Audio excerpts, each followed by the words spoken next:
No, I wanted to be a presenter, really. I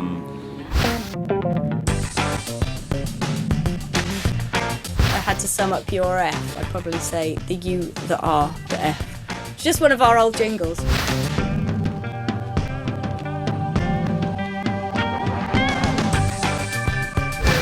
Just a general dog's body to start with. There's plenty of things that probably aren't best to put on a promotional video, of the main things that spring to mind.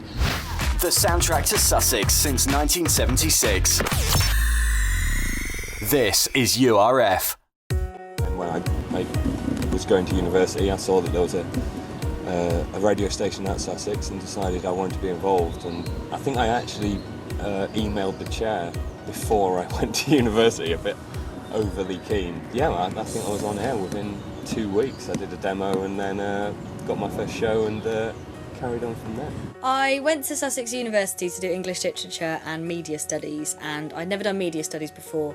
So as soon as I got there, I realised, oh, it's brilliant, it's got a magazine, there's a newspaper, and there's a radio station. So I thought, I'll join all of those and it'll be helpful for my course. And I did write for The Badger and The Pulse, and I worked on Planet Brighton as well, another magazine. But in the end, it was the radio station that I kind of really had a social group with, and although I sat for ages at the back of meetings not doing anything, eventually I did have my own show, and I did end up running the station as well as chair, which was really good, and it got me loads of good links with people who already worked in the industry. But I think my main memory was the show that I did and the absolute freedom, and it's something that when I went into working in commercial radio, I found that it actually was very structured and very limiting. That you'd have to do live reads and competitions and always be happy and enthusiastic and never upset any listeners and never do anything vaguely controversial, whereas at URF I was allowed to do whatever I want, and I imagine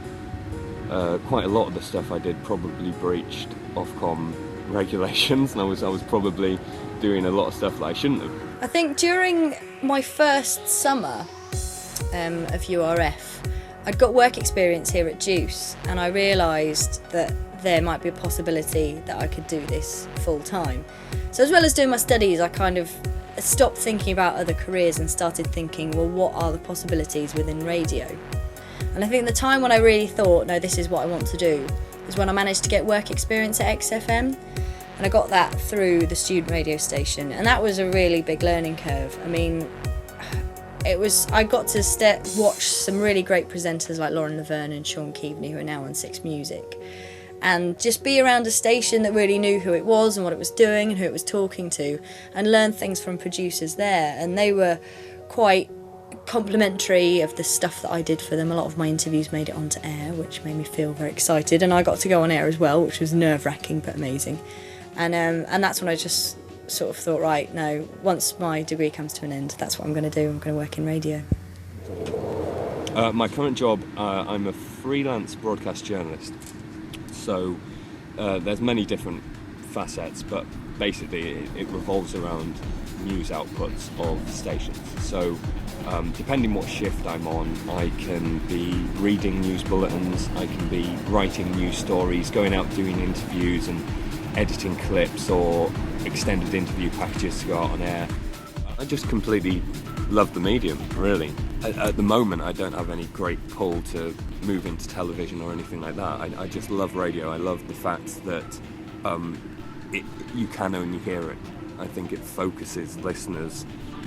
I think when you're watching television news, you can get taken over by the pictures, not really listening to what's being said, and when it comes down to it, pictures do tell a story, but they only tell one story, whereas a reporter can give so much more with their voice.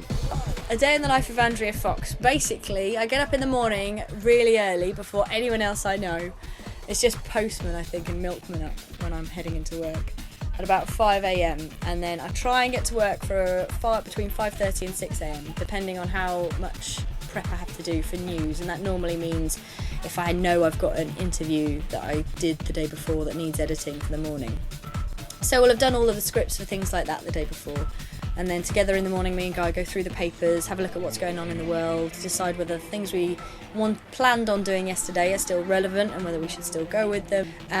Working at Juice is completely different to working at URF, because URF you can do absolutely anything you want. The best thing about working in radio is it's so much fun. It's so much fun to just get up in the morning and entertain people and have people feedback that they enjoy the show, and the artists that you've interviewed enjoyed the interview and they had fun. And I think it's just really nice to be able to say that is my actual day job. Plus, of course, you get into festivals and gigs for free, which is always good. Even if you're not thinking of wanting to work in radio, there's many people I knew who worked at URF who haven't gone on to work in radio but absolutely loved their time at URF, and it can offer so much more. It's brilliant fun, firstly. It also, it can make you more confident, it can make you more creative, it can give you an insight to a different way of doing a lot of things. If someone wants to work in radio and they have the desire and the drive and the ambition that's required, they will end up working in radio.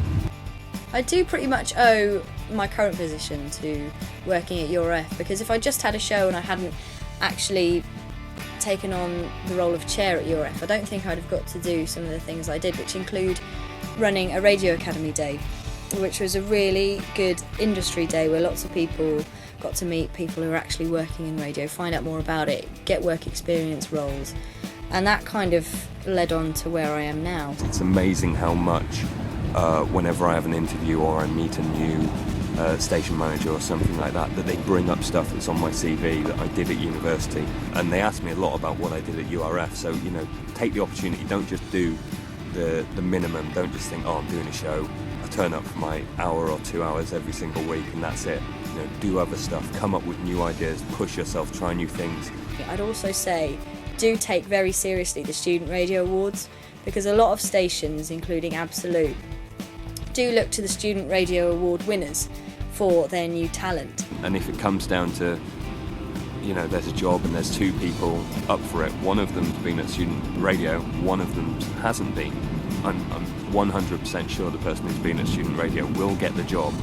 One of the highlights for URF was being in Heat magazine. Unfortunately, I was cropped out of it.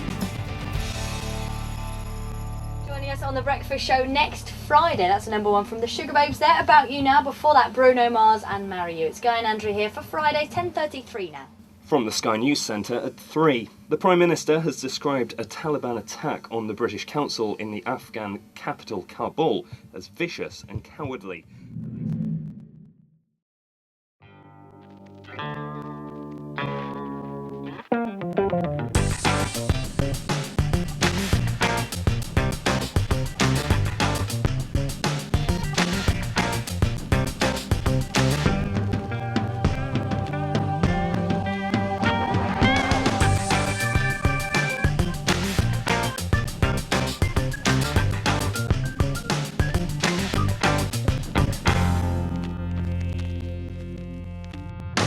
This is URF.